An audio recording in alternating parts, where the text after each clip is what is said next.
Thank you for that kind introduction. And I wanted to start off by thanking Discovery Education and Digital Promise for inviting me here today. I think there's very few topics and challenges facing our country today that are more important than our education, the education of our young people, and the ability to achieve results, grow the economy, create more jobs, and make the U.S. more competitive. I think we're at a crossroads in the U.S. concerning how we educate and train our youth. Just a couple statistics. Over 16% of Americans aged 16 to 24 are unemployed. That is more than double the national rate of unemployment, and many other statistics have that number at more like 25% of our youth. A recent report by the ACT testing found that only 22% of students met college-ready standards in core subjects, 22%. Half of the young people who graduate from college have said that they don't think their college degree has enhanced their ability to find a job. That's 50%. So employers, education providers, and youth live today in sort of a parallel universe with fundamentally different views and understanding of the very same situation. We see the education to employment journey that is fraught with many obstacles. You've probably talked about a lot of those today. I would cite a couple that we see as particularly big issues. One is the high cost of college education. We clearly need to find a way to bring down that cost and make college education more affordable. The lack of curricula to develop the skills that are needed for jobs today, and to prioritize on-the-job training, real job training and real skills, and also providing first jobs for people that at least have some relationship to the jobs that people want and that they've trained for. So creating this successful education to employment system is going to require public-private partnerships, which has to be a priority for employers, educators, and the government going forward. That's going to be the focus of our panel today, but I'd like to just say a few words about what we at Siemens are doing, and hopefully we can talk more about that on the panel. At Siemens, we're focusing on solutions that go back to the beginnings of our company in 1847, apprenticeships. A concept which actually goes back for centuries, a concept that was also alive and well at the founding of our country. In fact, Benjamin Franklin was an apprentice. We have approximately 10,000 people participating in Siemens in apprenticeship programs every year in Germany. 10,000 every year in Germany. Each year we offer roughly a quarter of those people jobs. We invest more than $200 million a year to educate our apprentices in Germany. Worldwide, we invest over $500 million in job training and education programs, and in the US, we spend well over $50 million. In 2011, in Charlotte, North Carolina, we opened the world's most advanced gas turbine manufacturing plant. But frankly, we had a hard time finding the people with the right skills to fill the open positions, of which there were 800 or 900 to start. So we had to put training programs together over about 12 to 18 months to get the plant started. But in order to begin to create a pipeline of workers for the future, we began an apprenticeship program for graduating high school students. We established a partnership with Central Piedmont College for a 3.5-year program where students were immersed in various technical curriculum. When we admit people to the program, we look at high school class rankings, and typically our apprentices are in the top 25% of their class rank. We are also part of a consortium that now includes about 8 companies in the greater Charlotte area that are now part of this apprentice program. This is the second year of the program. The students attend classes, they work for Siemens as interns during their breaks, and they get hands-on training.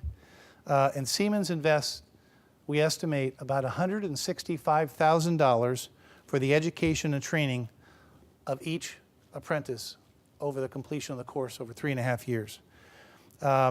At that point, they will be offered a job at Siemens if they've passed the course.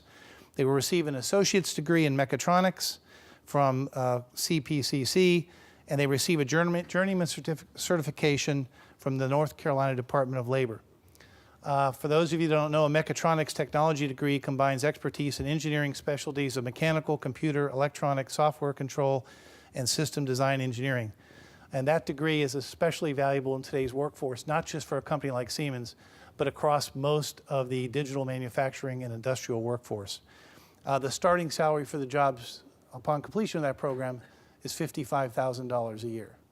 That just gives you an idea of how the production workforce today, the skills required to work in a modern digital manufacturing plant have changed so dramatically over the past 10 or 15 years and are going to continue to change. But also the value in the kinds of jobs that we can bring to this country. But I said one of the issues we faced is really convincing talented high school students, their parents, and school administration that preparing to work in an advanced manufacturing environment was a good career option. Let me give one example. Hope Johnson is a current Siemens apprentice. As a junior in high school, she was deciding on her post-secondary education journey. She was in the top 15% of her class and decided on the Siemens apprentice program because it was a paid program which teaches real skills and guaranteeing a job with Siemens. Hope's mother was hesitant to encourage her to enter the apprentice program because Hope was going to be a first-generation college student in their family. However, Hope, once she realized that she was able to get a college education, have a job at the same time, be paid, and not incur any debt, that Siemens was the right place for her. And I should note that this job will be a floor for Hope's career, not a ceiling.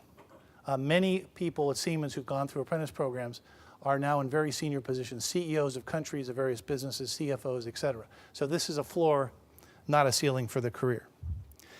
So why is an apprentice program like this important, and why do we need other public-private partnerships to better pave the path for education to employment? Just a couple more statistics. In the US, less than 500,000 people were registered in apprentice programs last year. That's about 0.3% of the workforce and less than 3% of young people under the age of 25. In Germany, approximately 2/3 of all young people under the age of 25 are trained through some type of apprentice program. 2/3, that's 66%. We know in the US that 85% of the jobs today, 85% of the jobs in this country today are considered skilled, and many of those are STEM-related jobs, science, technology, engineering, and math. And we know that STEM jobs are growing 3 times as fast as non-STEM jobs. So do the math. We have an issue today, but we're going to have a much bigger issue in the future. Currently, however, if you take a look, there was a recent study of OECD countries, 29 countries, on how well those countries teach work-based skills in high school. The US ranked dead last, 29 out of 29 in teaching real skills for people coming out of high school. That means the vast majority of our high school graduates have no skills.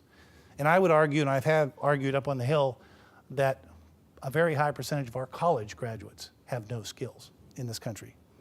So we're not producing enough students who have the right skills for the jobs of today, and certainly not for the jobs of tomorrow. And this creates a skills gap that you've heard so much about that we believe is going to widen over time if nothing is done about it. So given this information, there's a few things that we want to focus on and hopefully we can touch on in our panel. First, we need to engage and educate students and parents at a young age about the value of education in STEM-related fields. Secondly, more kids need to graduate from high school with a real skill. Third, employers and schools need to work more closely together, employers like Siemens, to match supply and the demand for skilled workers. The educators need to know what are the skills that are required, and the employers need to do a better job of communicating that message to the schools. We have a skills gap today that we need to start filling. Apprenticeship programs are a good way to fill that gap in the short term. We have found that community colleges are a good vehicle for that. This is not the only answer, certainly, but one of the answers. And we need to talk today perhaps about some other models that are out there. Today in the US, we have seen a bias against jobs in the manufacturing environment. We need to do a better job of explaining the value of these jobs to students, parents, and school administrators. These jobs offer tremendous opportunities for careers as both a first job and as a lifelong career.